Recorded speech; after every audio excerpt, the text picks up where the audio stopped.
the 2 million farmers who today are net importers of food themselves can actually produce surplus. And we can make sure that we have sufficient supply that ensures that the prices are reasonable for everybody. So the real solution to the cost of living, especially on matters food, because we all understand the biggest contributor to the high cost of living is the cost of food. The average expenditure of families is 52% of their income. In fact, poorer families spend between 60 and 65% of their income on food. So dealing with the cost of food significantly deals with the challenge of high cost of living. Honorable Deputy President, if I may just interject, what you say today has also been said by you before. In the first term of your administration, you pledged the same, that you are going to deal with agriculture, you're going to support farmers, and that's when the first fertilizer subsidy was rolled in before it was embroiled in scandal. And you'd also promised the Galana Kulalu project. When you say today that the food security aspect of the Big Four agenda was sabotaged, what exactly do you mean? What failed in the Big Four agenda with regards to food security? Precisely that. It was sabotaged. By who and how? Because you know as well as I do that we never got to implement that plan. Immediately, we changed course, and the whole Big Four plan was shelved. And we went on a tangent because of the handshake equation. We went to handshake, to BBI, and the rest is history. We didn't get the time to do what we had promised the people of Kenya to do.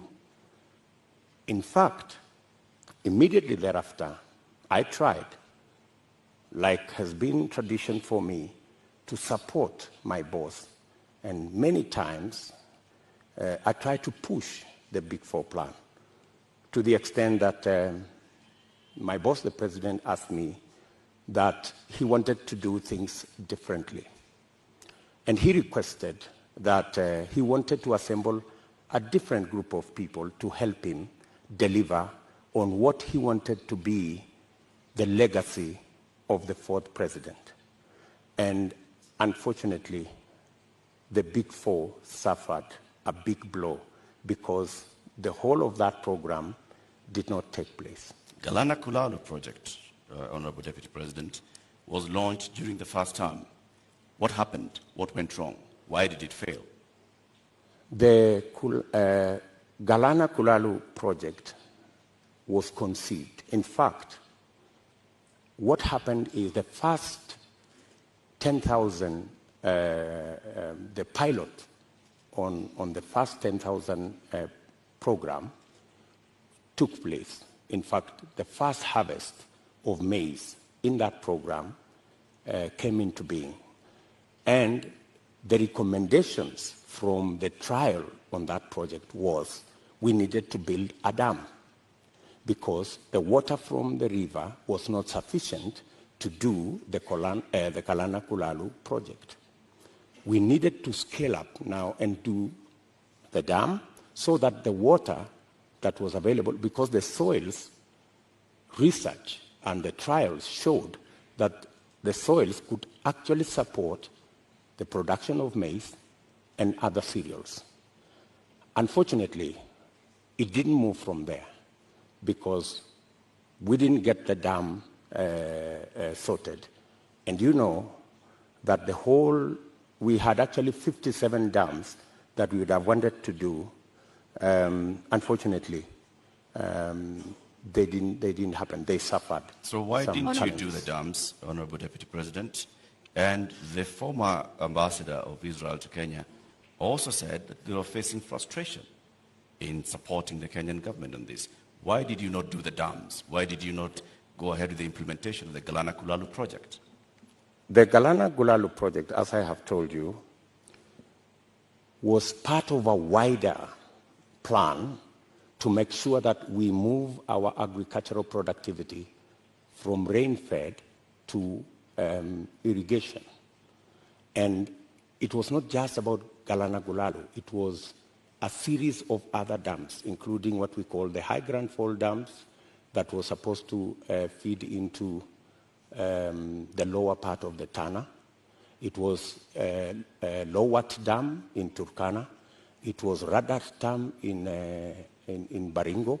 There was a big plan around that was now supposed to roll into place with now our targeted, because our second term was targeted at agricultural productivity and food security. And we had now made it the deliverable for our second term. And as I have told you, our second term program ran into headwinds. Honorable Ruto, just to continue to understand Galana Kulalu, because that was a big project that, had it have succeeded, might have solved quite a few of the issues we have with respect to food security. The Auditor General conducted a report and cited weaknesses in the contracting of it. First, that there was single sourcing, and that even the manner in which the contract itself was done, in terms of payments that were tied to the contractor. And so raising a number of issues around the manner in which the contract itself was put together, that then states that this was something that was going to fail anyway. And so what's your response to that with respect to the manner in which contracting is done in this country, particularly with Galana Kulalu, which is a big project under the first term of the Jubilee administration, of which you are a part? I quite agree that issues were raised around the contract, and that is why the contract actually was shelved with a balance. It didn't go the full hog, because when those issues were identified, it led to the contract being stopped so that those issues could be addressed. But by the time it was getting there, already the trials had been done, the pivots had been set up, the first crop had been harvested, and we already had the template on what actually needed to be done, because the contract, the initial contract, was for the first 10,000 acres. The real contract was for the million acres, which was really the target for food production. But as I have told you, that is not the only project we were looking at for food production. And let me also say that even without the implementation of the Galana Kulalu, supporting the farmers as they are today would still guarantee us a situation where we would not be in the situation we are in. Today, for the first time in Kenya, the price of unga has gone to 230 in some cases. It's never been that bad. I must say, as a former Minister for Agriculture, serving under President Kibaki, I am the minister who assembled the infrastructure that provide subsidy on fertilizer. And we saw an increase of 5 million bags of maize when we rolled that plan. When the fertilizer subsidy was cancelled 2 years ago, that is why we are where we are. We are not here because Galana failed. We are here because we didn't do what we needed to do with our farmers the way they are today. What Galana Kulalu was supposed to give us is actually that extra production that would even make it possible for Kenya to export. There is absolutely no reason why Kenya today is spending 12 billion shillings to import maize from Uganda or from Tanzania. We should be net exporters of maize, for example, but we are not. And the reason why we are not is because our agricultural sector is undercapitalized. We have removed the support that farmers always had. And that is why, for the first time, because of the things we didn't do, because of the removal of the fertilizer subsidy, for the first time, the price of unga has gone to 230. Honorable Deputy President, you say that a lot was done in the first term, and that is why we got to a point where in 2017 we still had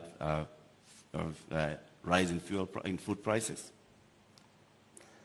In 2017, it was specifically because of drought. And for your information, the prices of flour, maize flour, went to 140. It didn't go to 230.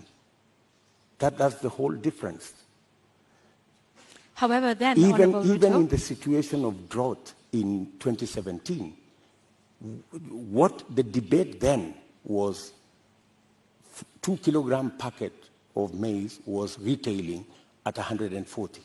Today, it is retailing at 230 because compounded with the drought, we just did not produce as we should have produced because we didn't support the farmers the way we have always supported the farmers. Honorable Ruto, I'd like to speak about another issue that is a contributing factor to the cost of living, and that is the high cost of fuel in the country. What do you propose to do with that? Because there's also a current subsidy in place for that. What do you think is the solution to the rising cost of fuel, which, as you know, drives the cost of a number of other products? I think the first thing that we need to do is to look at the taxes, because 50% almost of the cost of fuel in Kenya is taxes. I think it's time, as a country, we looked at, I think there are 15 different taxes on fuel. And I think it's time we relooked at how else do we raise revenue. Which taxes would you be proposing to remove from fuel, the cost of fuel? I think majority of the taxes that are in that bracket, I think there are almost 15 different taxes that are there. I do not have the specifics, but those 15, I think we need to interrogate these 15 different taxes. Which ones can we put aside so that, like other countries, we can limit the taxation on fuel? Take, for example, let me VAT. ask, yeah. Yes, okay, take, for example, VAT. Correct. I think we need to rethink taxation, VAT taxation on fuel. That was the latest inclusion of taxes on fuel. And I think it was very controversial. Yeah, Honorable Ruto, VAT on petroleum products was indeed controversial. Let me take you back to 2013 when VAT was imposed on this as a condition by IMF. At the time, then Majority Leader Aden Duale said, and I quote, "The 181 members have been convinced by our party leader and our deputy party leader on the rationale of 8% VAT on petroleum products." He went on to say, 181 is a very big number and we will convince our members from the NASA side. So you, at this point in the year 2015, I believe, when this was passed, were pushing for 8% to be added on VAT. Today, you are saying you want to abolish VAT on petroleum products. Why should Kenyans believe you today? Why wouldn't they? I mean, we live in a dynamic country, and it's only fools who don't change their mind. If you are in a situation where the price of fuel has gone to 160, I mean, it's time to think. I mean, when this VAT was imposed, then the price of fuel was under 100. Honorable Ruto, when the around 100 shillings. when the VAT was imposed, it was at the time a condition by IMF when we were seeking a precautionary facility. Today we find ourselves in the exact same position with a third tranche of an IMF facility, and once again they are calling for the same issue that we are facing with VAT then is the same one we are facing now. And at the point, IMF has in fact said that we do not need to be removing taxes on petroleum products.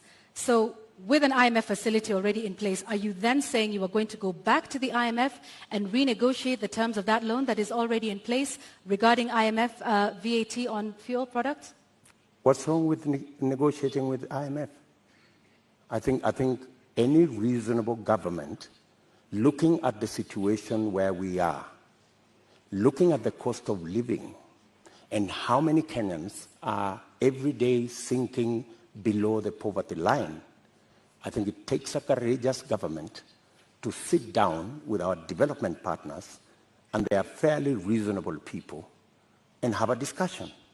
And I think they are, if not 8%, we need to renegotiate on some of the items that are outstanding. And apart from looking at that, there are other instruments that we can deploy.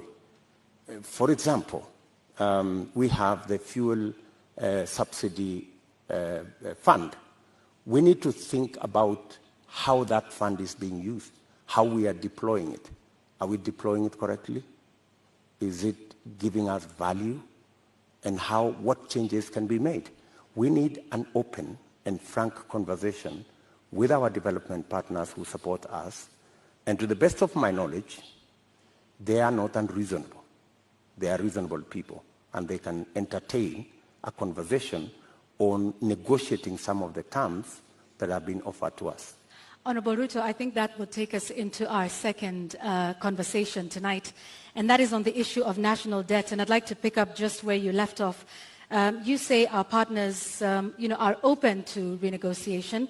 However, on the matter of renegotiating our debt, Honorable Ruto, you just last week in an interview with the international press said you will not be entertaining discussions around renegotiating our debt. In fact, with respect to your competitor who is not here with us today, when he brought up the issue, you in fact called his statement on that condescending and reckless. Mr. Deputy President, are you tonight changing your position and saying you will renegotiate and seek to restructure our debt? Not at all. I still believe, as I stand here, that it is reckless for anybody to say we cannot pay our debts. I believe that we have what it takes to pay our debts. And mark you, what we were discussing about VAT is very different from negotiating our debts. But it is tied to the IMF facility, which is a loan. It's completely different. How so? What we cannot entertain as a country is a position that we cannot pay. We are in a position that we can't service our debt. We cannot. We need to go out there and renegotiate our debt. I think that would send the wrong signal. What I would do on matters to do with the debt, we have a plan as Kenya Kwanza on how to manage debt. Number one, we have said we will first slow down, put the brakes on borrowing. Number two, we will put brakes on unbudgeted projects. In fact, that is the biggest source of our problem. Projects that are not within the budget, so that we cannot keep our fiscal deficit at what we have committed, 5% or 5.9%. Number three, we need to raise our revenues. And I have said openly that we have areas that we believe that we can raise our revenue. For example, we collect 52% of all collectible VAT. Just by automation and computerization, we can actually raise 95% of all collectible VAT. That would give us an extra 450 billion Kenya shillings. And added on to that, if you raise that kind of VAT, you can equally raise from corporate tax an additional 200, maybe 150 billion shillings. So there is room to raise additional funding, additional revenue for us to manage our debt without necessarily going to say we're going to negotiate our debt. So I hear you saying that our national debt as it stands today is manageable. Our debt today is a challenge. We need to deal with it. We are not sitting pretty. We are living, if I may say, we are living beyond our means. And that is why I am saying that we should stop this borrowing spree. Let me give you, in our first term, we borrowed 2.2 trillion. From 2017, our handshake brothers have borrowed 4.2 trillion. That's what's the source of concern. And it's not a source of concern to me. It's a source of concern to Kenyans as well. And it's even a source of concern to our development partners. They are beginning to raise issues about our debt. And more so, the trajectory of continued borrowing. So that's why I'm saying our administration will first slow down on borrowing, remove unbudgeted projects, because that's the biggest incentive, and then go back to raising our own revenue. Do you and have there figures are that areas you are targeting? When you say remove unbudgeted projects, how much are we talking about? When you say slow down on borrowing, from what amount to what amount are you talking about? When you look at our fiscal deficit, right, there are too many projects that are not that are not budgeted for. For example, the Uhuru Gardens Museum. You don't see it anywhere in government budgets, but it's been built. So these are the kind of projects. Do you know how much? That, for example, I think in the last financial year, we've spent close to 15 billion in that project. In the last financial year, Honorable Deputy President, yes. Do you know how much of unbudgeted projects we spent? Actually, unbudgeted projects are in the region of 100 billion. Unbudgeted projects. And that is what is spiraling our borrowing. And I'm saying that our first, and that's why, if you go today to the website of the Ministry of Finance, you will hardly find any paperwork there. You will hardly find any, because there are too many projects that cannot be accounted for that are being done without a budget line. If you look at the expenditure on contingency fund, which is supposed to spend only up to 5% of the budget, sometimes it goes to 50% of the budget. So that is where we need to apply the brakes. And we are saying clearly, we not only have a plan on slowing down on borrowing, we also have a plan on raising revenue in targeted areas. Areas that would give us much more resources to run our budget, number one, and two, to also manage our repayment. And in that particular instance, you may want to know that almost 80% of all our borrowing is actually domestic, which means we are also hurting our own enterprises locally. Access to credit becomes a big challenge. We must think of how we must slow down on borrowing locally and see how we can externalize government borrowing. And it doesn't have to be borrowing. Some of the programs, we must get the stock exchange to take up some of the areas of raising revenue. The stock exchange is a wonderful instrument. We saw it when we were selling the shares of Safaricom. Safaricom was looking for 50 billion. They got 250 billion. It tells you there is a lot of money out there. If we used different instruments, how do we use the different instruments of raising capital for long-term investment using the instruments we have, revenue, and using the stock exchange? So these are avenues that are available for us to be able to take our development forward and minimize on borrowing.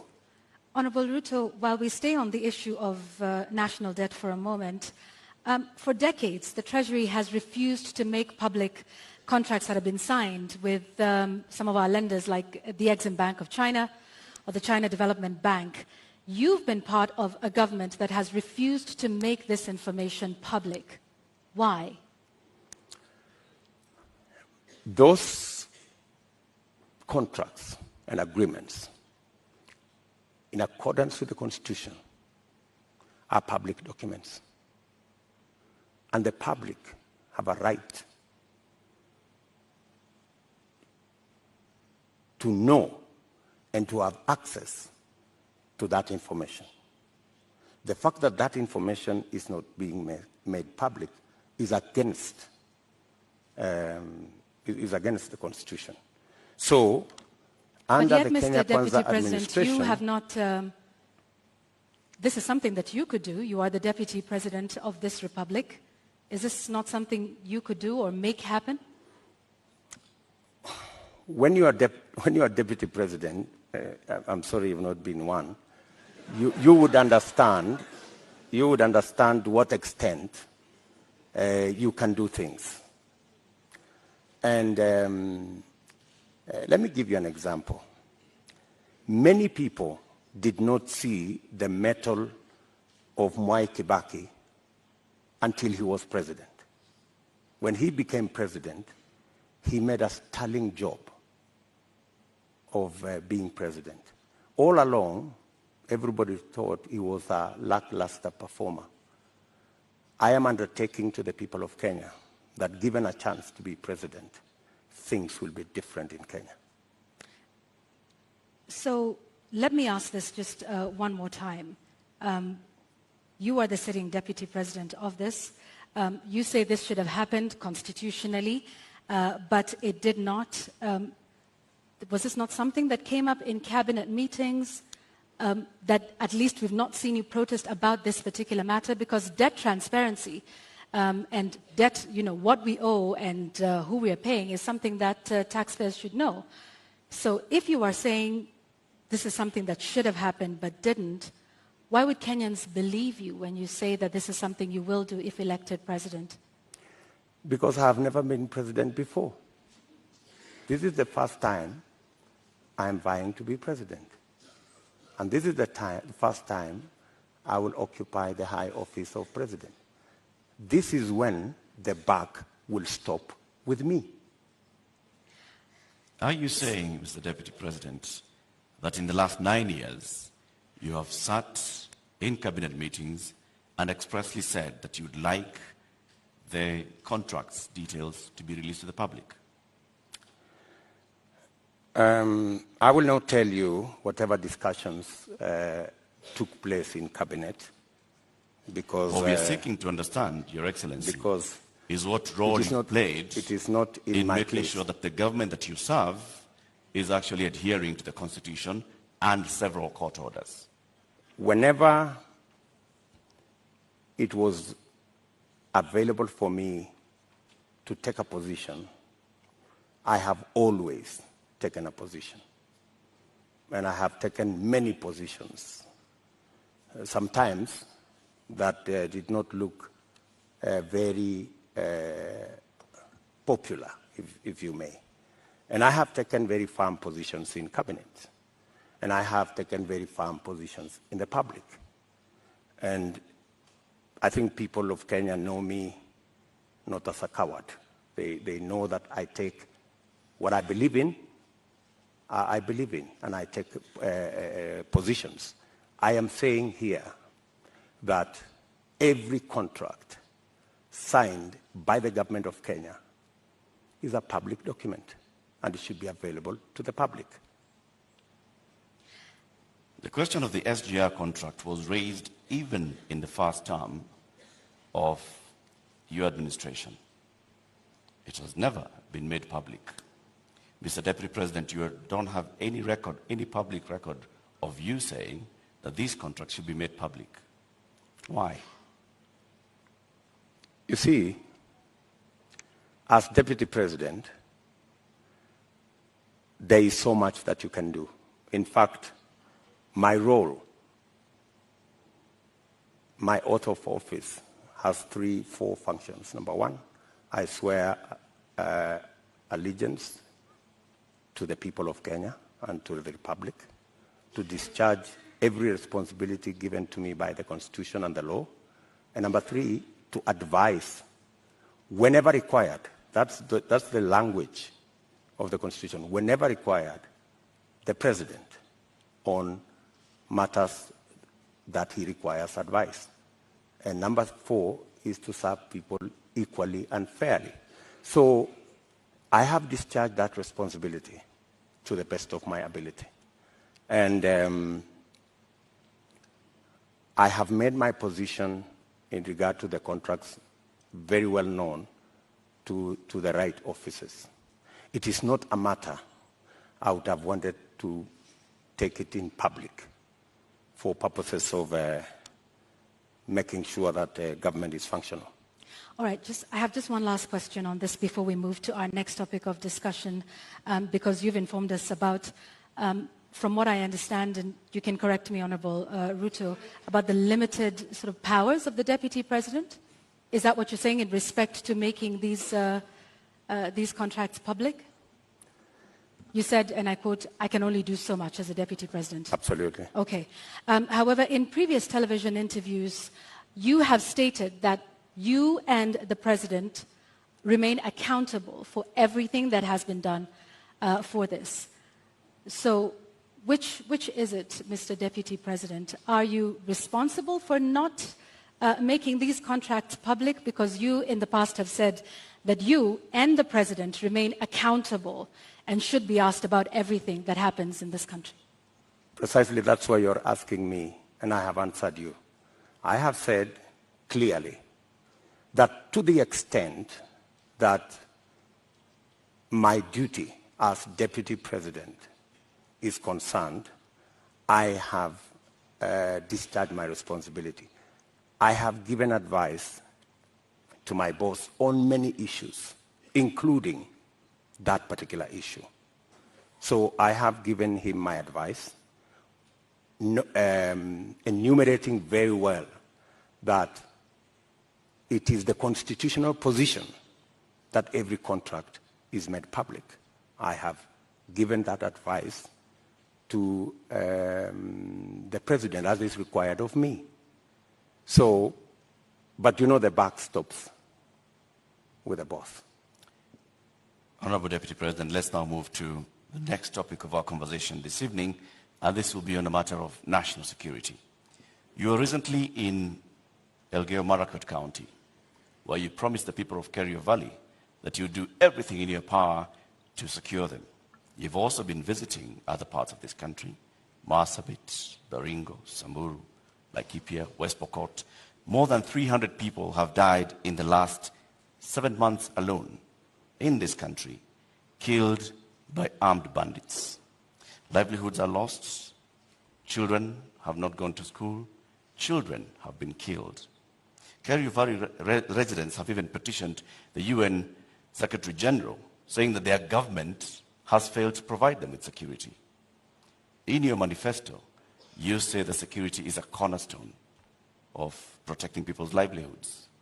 Why has the government of Kenya, in which you've served as an assistant minister, as a minister, as a deputy president, been unable to secure the people of these counties? I quite agree with the feeling of many Kenyans. In fact, it's yesterday. It's not even last week. It's yesterday. I was in Elgeyo Marakwet, and one of the leaders there told us we have buried 114 people in that neighborhood. So it is indeed a live and serious matter. You have seen me in when we came into office in 2016. I called all the leaders from Baringo, Elgeyo Marakwet, Pokot, Samburu, and we had a serious leaders meeting in my office in Karen. And because of that meeting, for about 3 years, we went round, we mobilized all the governors, and we provided National Police Reserve in all those areas. And the situation was under control. But when we came into the handshake arrangement, a false narrative, very unfortunate false narrative, was rolled out that, all these National Police reservists in Elgeyo Marakwet, in Baringo, in West Pokot, were actually a militia that William Ruto would use at some point. And all the National Police Reserve were withdrawn. A very reckless act. And with the withdrawal of the National Police Reserve, the situation went south. And that is why I was saying yesterday in Elgeyo Marakwet that we will do whatever it takes. And today, there is a program to build security outposts. And I'm saying, whatever it takes, even if it means bringing the military and military installations to support the police in some of these areas. In fact, you just reminded me, yesterday I overflew a huge tract of land where 3 years ago I was standing there and it was all maize. Yesterday, they haven't planted there for the last 3 years because of insecurity. So insecurity is not only causing our children not to be in school, it is causing starvation, it is causing death. Yet, people want to treat it casually. But Honorable Let me Deputy tell you, President, let me just allow in me the last 3 years, Mr. Deputy President, you have not spoken out about the issue in Kerio Valley. You have not said anything about the killings that have been taking place, like they told you, 150 people buried this year. You spoke about it only yesterday. Where have you been in the last 6 months? I have always been there. In fact, if you go and ask those people in those regions, I have always been present. We have buried many of those people with our own money. We've taken many of those people to hospital with our own money. I have deployed my personal resources to deal with that situation because I know it was a political political agenda. You know, the withdrawal of the National Police Reserve was really an unfortunate act. But because it was intended to punish William Ruto, you know, never mind that many people lost their lives, it's a real tragedy. But that is the nature of our politics in Kenya. Honorable Ruto, unfortunately. Honorable Ruto, you're saying that was done to punish you? What other explanation would you have? You go withdraw security personnel in the whole of that whole region. You know, you subject people to... How would that punish you, Honorable Ruto? Because I am the one who had led the whole, in fact, I am the one who had taken charge. In fact, I was there every 2 weeks in that region. I was there every 2 weeks. I am the one who mobilized the resources. I am the one who mobilized the security men, the identification of the National Police Service. And so it looked like it was about me. It was never about me. Did you mobilize those resources on a personal basis or as Deputy President? As Deputy President. So why would your government punish the Deputy President? You live in Kenya, my good friends. And I am failing to understand it, sir. And you know... Are you telling the people of Kerio Valley that 150 of them have been buried this year alone just because a government is punishing the Deputy President? Not just that. The Kimwarer and the Aror dams were cancelled intentionally to punish my supporters. That's it. We will come to that, sir. You, as the Deputy President, consume intelligence reports. Tell us, over the last 30 years, what is it that has led to this continuous cycle of violence in Kerio Valley, in Baringo, in Samburu, in West Pokot, even going as far as Marsabit County? What causes this, and what will you do, knowing the intelligence that you have? The biggest contributor to the situation we have in those regions is competition for resources, competition for water, competition for pasture, general matters of education, and precisely the reason why we had a plan on Radat Dam to provide the water for the whole of that belt. Aror, Kimwarer, Lowat. These are dams that my thinking was, if we provide water in these areas, we can sufficiently roll out irrigation. For your information, that whole Kerio belt where people are fighting, it is a granary. We have the best mangoes from that region. We have very good soya that can be grown in that region. The only impediment is water, access to water. And there are enough rivers to be tapped. My solution to the whole of that region is twofold. Let us provide water for livestock. Let us provide water for irrigation. And let us get schools developed, as well as making sure that we provide road infrastructure. That's why we rolled out the road from Parbelo, cutting across that region, to come out on the other side in a place called Marich Pass, through Tot, through Chesongoch. And now there was also the road that was supposed to connect Kapedo from the other side of Turkana coming to Nakuru. Opening up that area is the solution. Opening up that area in terms of infrastructure and opening up that area in terms of water infrastructure will provide the solution. Unfortunately, there are people who don't see it that way. So you say that the Aror Kimorer Dam, you recently said that you are going to complete it should you be elected president. Yes. Why did it fail? I will. Yes, I will. It didn't fail. It was meant to fail. I mean, let me tell you. As the Deputy President, sorry, sir, to just interject.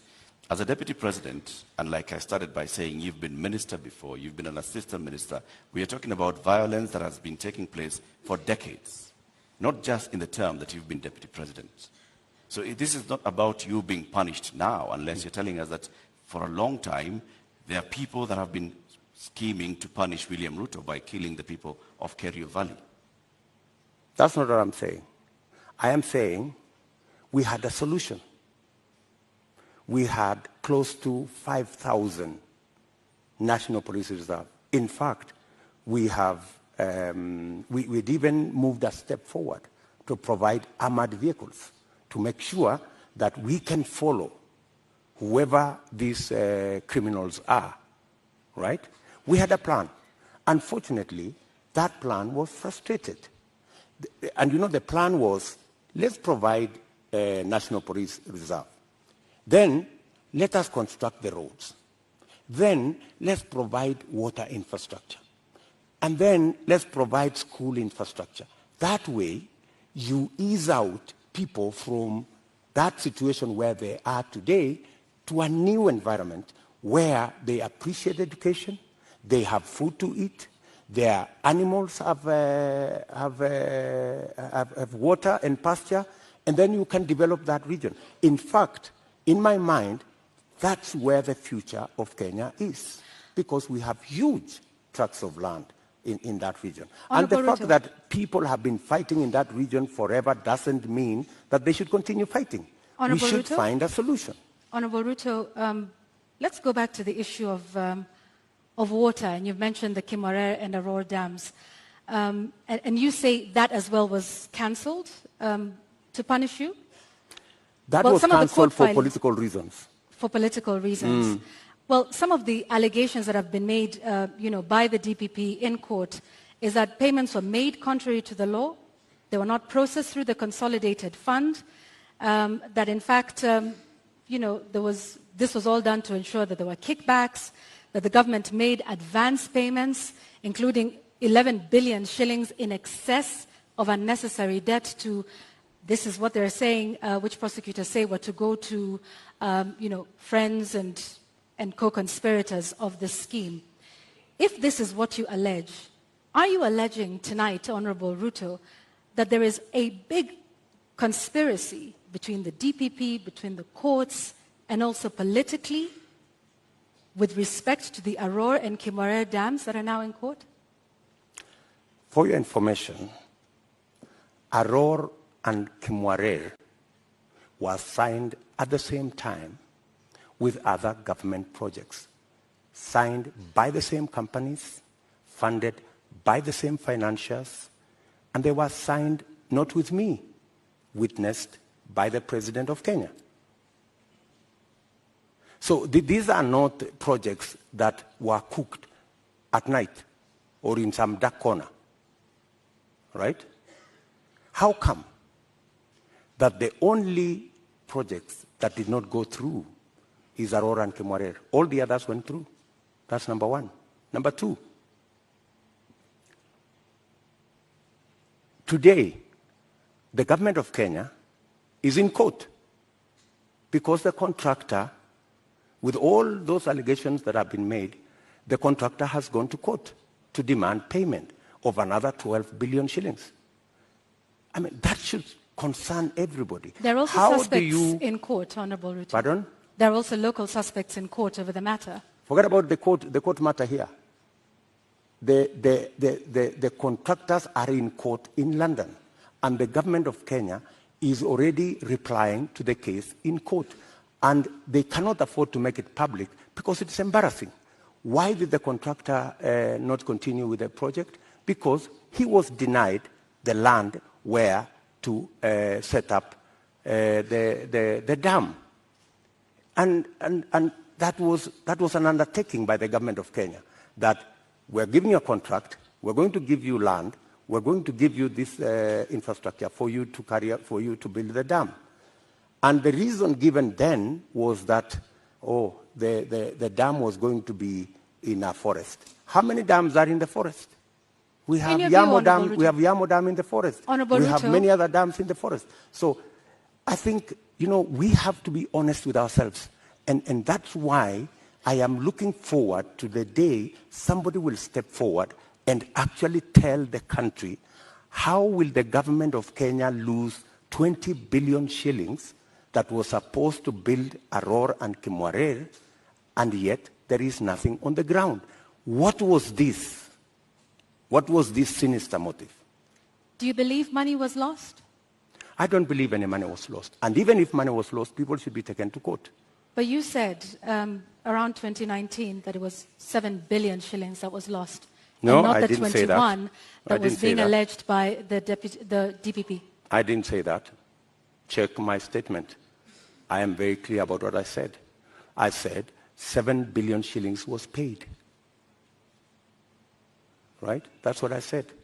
And for your information, I said that 7 billion shillings that was paid was actually insured.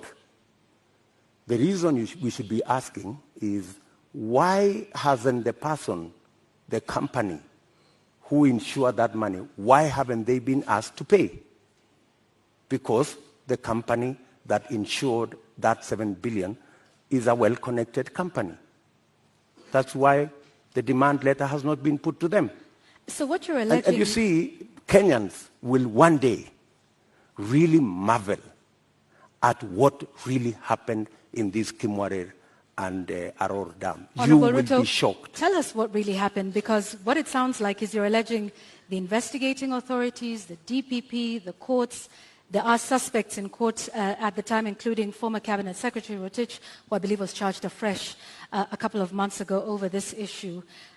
If this is all politically instigated, are you then saying that all of these authorities, different arms of government, are conspiring against you, from investigators to the DPP to the courts, to punish you, Honorable Ruto?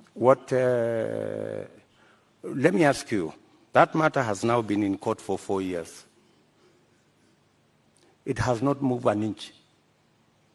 It's been dancing. You know, this person, today you're being charged, tomorrow, no, remove this person, the next day, remove this person, the next day, change the charges, because somebody is actually waiting for another government to come and carry the shit, unfortunately. And that's what's going to happen. That's why that case has never moved an inch. Mention after mention, after story after story. I mean, surely, how can we lose 7 billion, another 12 billion that is going to be incurred by this government? And it's an act of political convenience. You just said we didn't lose 7 billion shillings. No, I'm just saying eventually we will. I mean, if it is not sorted out. And that's why I'm saying when I come into office, I will make sure that the money is not lost. And I will make sure that the impediment imposed on this project, we will provide the land. The contractor will build the dam, and we will move ahead. To conclude in the matter of national security, I think we'll also touch on constitution implementation here. Over the last 9 years, Deputy President, you have been chairing the Intergovernmental Budget and Economic Council. The Constitution establishes, under Article 204, the Equalization Fund, which was meant to fast-track development in some of these marginalized areas, the ones we've been talking about, and many others, to help them with water, roads, health, education projects. Why has this fund never been operationalized? Two things. My chairmanship of the Intergovernmental Budget and Economic Council extends to a limit. The issue you have raised about equalization fund is actually in the ambit of the summit, which is chaired by somebody else, right? As chairman of the Intergovernmental Economic and Budget Council, in fact, governors listening to me today, they know that we did a perfect job, especially when it came to transfer of functions, a function that was supposed to take 3 years. We made sure that we worked day and night because we wanted to get devolution rooted and moving. We completed that exercise in a record 1 year instead of 3 years. We have since worked with county governments, and many of the governors will tell you that I have provided leadership as chair of the council on every matter, whether it was grants, whether it was matters to do with conditional grants, whether it was making sure that there is a balance between what goes to national government and what goes to county governments. The whole of that trajectory, whether the issues to do with settling matters with the former local government authorities, assets, liabilities, I have been working on that with many governors, and we have made tremendous progress, including the final one that we concluded the other day, where counties now, as entities, can borrow money. As entities, like Kipia County is the first that is going to have the leverage to borrow money. So I have a track record on what I have done. Thank you, Mr. Chairman of IBEC. Now let me ask the question to the Deputy President. Why has the Equalization Fund never been operationalized 12 years after the promulgation of the Constitution? The Equalization Fund, window. As Deputy President I can answer, the Equalization Fund, halfway through, there was a big argument between who will implement this Equalization Fund, because it was under the national government. The counties argued that because there are 14 listed counties to benefit from this fund, why don't we give this money to the counties? Then there was a problem of trying to get the regulations on how this fund would work out. And it dragged on the contestation as to, and some projects were implemented, some water projects were implemented, some road projects were implemented. But the argument continues to be who should. At some point, the law was actually changed to include counties beyond the 14. And that became another big argument. And I accept that we should have done better on the Equalization Fund. And that is why I have made a commitment in our manifesto that that Equalization Fund, whatever the balance of the time that is left, we will make sure that we devolve it to counties. In my belief, the counties are better placed to run that fund than the national government. Thank you, Honorable Ruto. I'd like us to move to the next topic of discussion here tonight, and that is constitution and governance. 13 years since the adoption of the Constitution of Kenya 2010, citizens continue to complain about non-effective implementation and a weak culture of constitutionalism. Honorable Ruto, which part of the Constitution of Kenya do you think has not been implemented with fidelity, and why? I think we should sort out the two-third gender rule.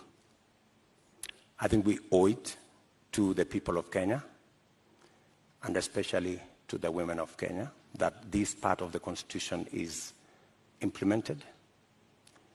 I believe that we need to sort out certain matters to do with devolution, like the one I have said, the Equalization Fund.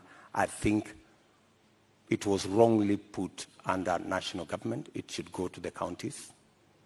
I also believe that there are functions that should not have been made contingent or shared functions between the national government and the county government. Regional authorities, for example. Those are functions that we should either agree to be managed by counties jointly or to be subsumed into county governments. If it is Kerio Valley, how do we split it so that the counties in the Kerio Valley we have a Kerio Valley Development Authority. Should that be managed by the national government? I don't think so. I think it should be managed by the counties in the Kerio Valley. So these are some of the functions that I think we need to clarify. We need to complete the implementation of the Constitution. I have raised, for example, the matter of the Judiciary Fund. I think we have wasted too much time in implementing the Judiciary Fund. After I pushed so hard, this year, 1st of July, the Judiciary Fund was operationalized because I have been talking about it for the last year and a half. So these are some of the sections that I believe that we should be able to conclude the implementation of the Constitution. Let's go back to the two-thirds gender principle. In your view, why did we fail in terms of getting this since 2010? I think, speaking for myself, I have made a commitment, and I know it's doable, to make sure the two-thirds gender rule is realized. There are different proposals. There are proposals that require constitutional change. There are some that do not require constitutional change. And I have assembled a team of very competent constitutional lawyers to look at how we can have a framework in 90 days of our government, and within 1 year, make sure it is implemented. And it's not necessarily for purposes of the women of Kenya. It is for the benefit of everybody. The fact that we do not have as many women leaders is actually a negative for us. There is something we are losing. The women leadership component that is not in our arithmetic is actually taking away from us. I believe that having women leaders would actually enrich our governance and our leadership as a nation. And that's why, for example, when these matters came up in the BBI discussion, I vehemently opposed the fact that women were being removed from the National Assembly, where the substantive financial issues are being decided, and they were being relegated to the Senate. So I was wondering how a right that had been given to the women of Kenya in the National Assembly could be withdrawn, and they are hoarded into the Senate. So that is my commitment to the women of Kenya. Also, on the judiciary fund that you've mentioned, you said you will operationalize it. But the judiciary is by dint of the Constitution of Kenya independent. So what is this exactly that you will do that operationalizes this fund? You see, independence can be undermined by financial resources. The reason why the judiciary has been raising this issue over and over is because, much as they have their independence, their financial requirements are still subject to other pieces of legislation, which is against the Constitution. The judiciary fund is supposed to draw resources directly from the consolidated fund. Once approved by Parliament, that should be it. And in fact, because of the push that I have had on the judiciary fund for the last 1.5 years, it was actually operationalized in June. So you do have some influence, Honorable Ruto, within this government. If you look at, I have been pushing in the public, because that's what I said. When I said I'm going to set up the judiciary fund, I think somebody decided to say, this fellow is pushing too hard. Let us implement this judiciary fund so that he loses this card.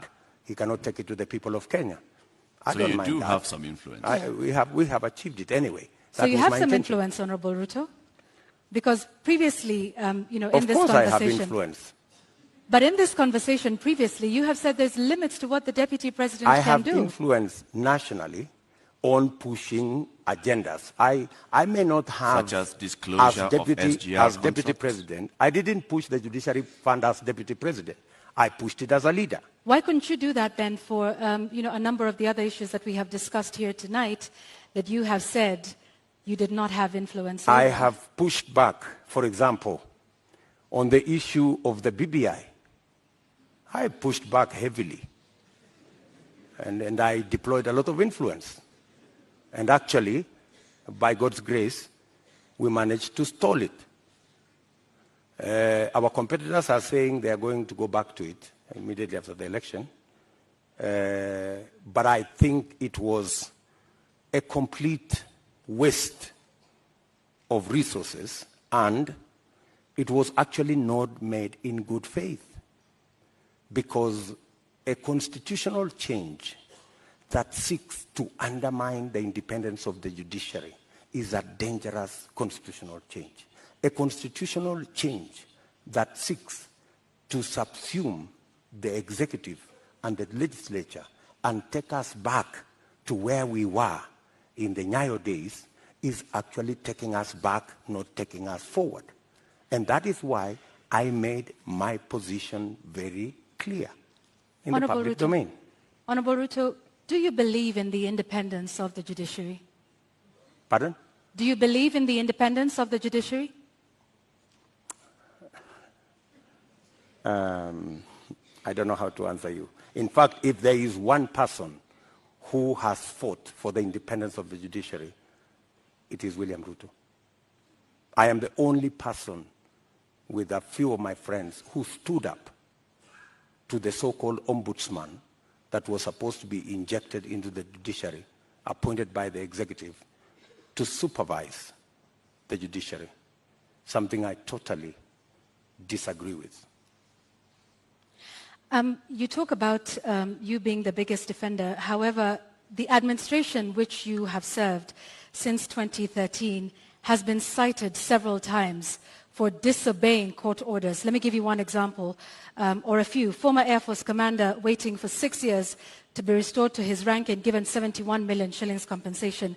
NYS service official injured in the line of duty, yet to receive 3.6 million shillings by the courts. There is a number of those, including the matter involving the swearing in of judges. This is an administration in which you sit. In fact, former Chief Justice David Maraga has often lamented the executive's disregard of court orders. You are the second in command of the executive and of the Republic of Kenya. What are your thoughts then around the independence of the judiciary? And why have there been so many court orders disobeyed under your watch as Deputy President? Two things. I am an ardent believer in the independence of the judiciary. When the judiciary issued a ruling nullifying our election, I went out of my way to persuade my boss for us to go back and do the election again. Because much as we criticized that judgment, because we believed that we had won that election fair and square, but because of our commitment and belief in the judiciary, we still obeyed the dictates of the judiciary. That's one. You have raised incidences where, of course, judgments have been entered against government and they have not been sorted out. And I quite agree. And in fact, that was one area we identified even as we developed our manifesto. If you look at our manifesto, we have squarely identified that as an issue, that we cannot continue this situation where government leads in disobeying orders. Honorable Ruto, yes, that's indeed a good matter for me to interject. Just hang on one second, Honorable Ruto. Yet you have sat in that administration which has defied court orders. We haven't heard you raise issue on that. And in fact, now that you brought up the 2017 Supreme Court petition, you were rather unhappy with the Supreme Court judges. You called them those 6 people. You called them wakora. Does that demonstrate respect for the judiciary? In fact, I had occasion to have a one-on-one with Maraga. And I told Maraga an incident when I first came into Parliament. I met Paul Muite, a seasoned lawyer and a legislator, and he told me this, which has really stuck in my mind. He told me, young man, when I first became a member of Parliament in 1997, 98 actually. So he told me, when you support a government, it also includes criticizing that government when it goes wrong. So part of supporting a system is pointing out when you think they are not doing the right thing. Criticizing them is one thing, Honorable Ruto, but calling them wakora, which means conmen? Do you believe that the Supreme Court judges of 2017 were conmen and women? I would want to understand in what context that wakora thing you have mentioned, because if there is any respect for the judiciary, is to comply with the decision of the court. Did we comply with the decision of the court? Yes. We went back to the election. But you haven't in many of the other court orders that we have cited here tonight. We went back to the election. And the admission that the fact that there are so many outstanding issues and the fact that I have singled them out and they are part of what I intend to sort out is actually halfway the solution. I don't think if you look at the manifesto of our competitors, they have recognized that as an issue. I have recognized that as an issue because I believe in the independence of the judiciary. I believe government should lead from the front in obeying court orders. And in fact, we have said in our manifesto, if you read it clearly, it says we will look at all judgments that have been entered against government. And we will develop a mechanism to make sure that within 1 year, we comply with all judgments entered against government so that even as we drive the country to obey court orders, we lead as government from the front. Let's talk about something else, Mr. Deputy President, and this is with regards to leadership and integrity.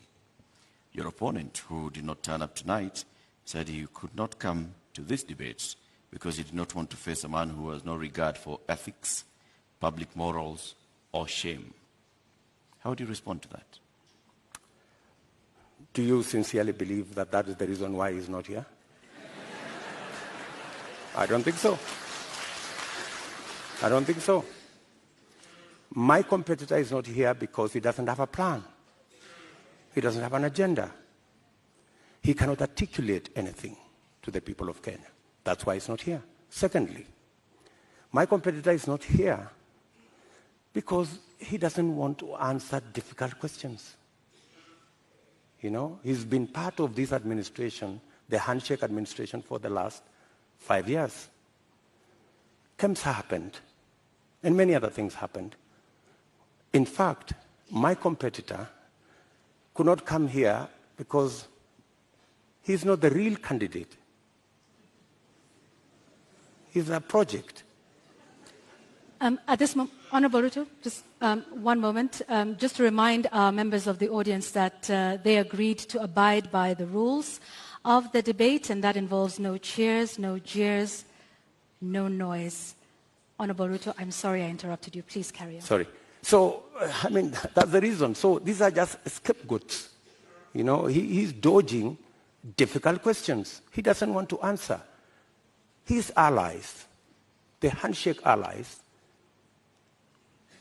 Mr. Deputy President, there are expectations that are laid out in the Constitution and in law with regards to the character and the values that a leader should have.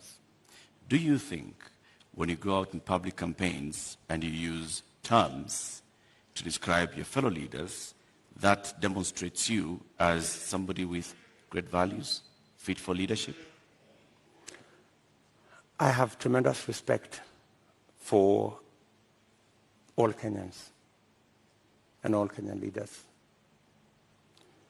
I have not in any way undermined the public standing of any leader or any person or any Kenyan for that matter. I have not called anybody washenzi. I have not called anybody takataka. I'm just a... Kitendawili? Huh? Kitendawili? I mean, is kitendawili an insult? Ganga? Huh? I think we have all come to understand what kitendawili means. Mr. Deputy President, there's public perception that associates you with a rather good appetite for acquisition of property, particularly land. And this has been mentioned many times. Questionable acquisition of land, this has been said publicly, Taita Taveta, in Transmara, the former Vice President's house, the late Joseph Murumbi, and others. In fact, there was a conviction in court with regards to 100 acres of land that you were ordered to surrender back to its rightful owner and also pay some reparations. Does this public perception affect you? For your information, that's why I am proposing in our manifesto to deal firmly and squarely, institutionally, with a fight against corruption. Because allegations are made, left, right, and center. Any piece of land that I have is legally acquired. In fact, I think we need to discuss the Muteshi land. You've talked about the 100 acres. I was a victim of fraudulent sellers of that land. What the court ordered me to do was to pay for the 3 years I had occupied the land. And they calculated and said the income from this land would be approximately 5 million shillings for 3 years. And that's what I paid. The people who sold the land to me were taken to court for fraudulently selling the piece of land to me. Those people are in court. The Mr. Deputy President, my question was, all these allegations. Taveta land issue. There was that, there's a Taveta, there's Western Hotel, there's Transmara. As a person, yes. As a person, what does this make you feel when you hear that there's all this public perception about you and irregular acquisition of land? You see, acquisition of property is a legitimate endeavor. How you acquire it, if it is legitimate, you've paid value for it, and I want to tell you, I have paid value for any property that I have. Maybe the whole story is like everything else that has been said, and all manner of allegations have been raised about many people, you know. My competitor, Dominion land has been mentioned about him, Molasses land, so many other pieces of land. Does that make you guilty? Not at all. I think the presumption of innocence and the fact that I can stand up to scrutiny. And for your information, I am probably the politician in Kenya that has been audited, left, right, upside down, inside out, on any matter, you know. And maybe because I have raised my head beyond what many people think I should. If I was a quiet business person, I am sure I wouldn't attract the same kind of labeling that I've been subjected to. How much is enough? Enough is enough.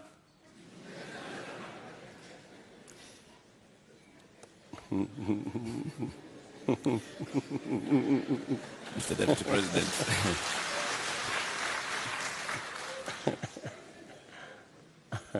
Mr. Deputy President, we'd like to conclude this conversation with the election preparation. We're just 2 weeks away to the August 9th general election. You've previously said that, yes, you are willing and ready to accept the outcome of the election. Are there any circumstances under which you will not accept the outcome of the election? For a minute. Accepting the outcome of the election includes going to court if you have an issue with the results. That's accepting the outcome of the election. Okay, you say my competitor has won. I have a doubt, and I will go to court. Why I made that deliberate statement is because we have had a situation in Kenya where every other election we foment a crisis around refusing to accept the outcome of election. And it has cost us lives, property, and many other things. And I needed to be on record, and which I am, that I will accept the outcome of this election. I know that the people of Kenya will make a choice. If it is me, I will prepare to govern the country on day one. If it is not me, I will accept that my competitor has won. If I have any issue, I will go to court and accept the outcome of the court. Honorable Ruto, we've come to the end of this conversation tonight. We would like to give you 2 minutes to give us your closing statement tonight.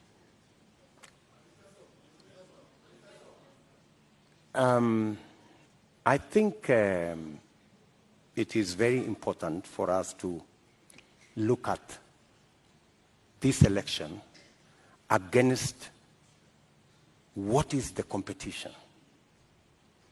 Our competitors have run away from this debate in total contempt to the people of Kenya, because it's not William Ruto who is going to make this choice. It is the people of Kenya that we are speaking to. They have very little regard for the people of Kenya. They think the deep state is going to make the decision. They think that the system is going to make the decision. I want to tell the people of Kenya tonight that they are the ones who will make the decision on the 9th of August. Their vote is what will make the next government happen.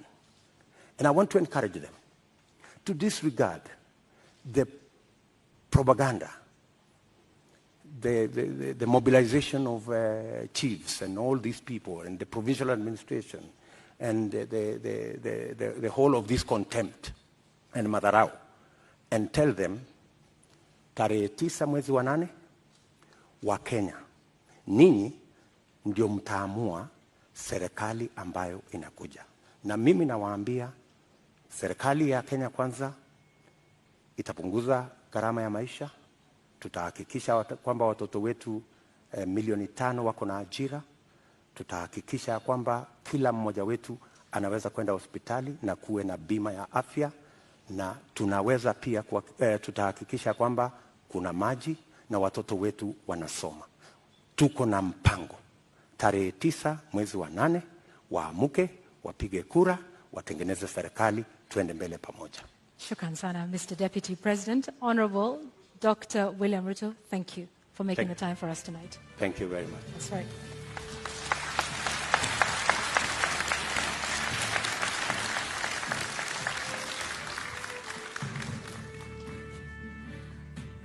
Well, ladies and gentlemen, and the viewers here in the audience, following this at home, and of course those here as well, we have to end it here for now.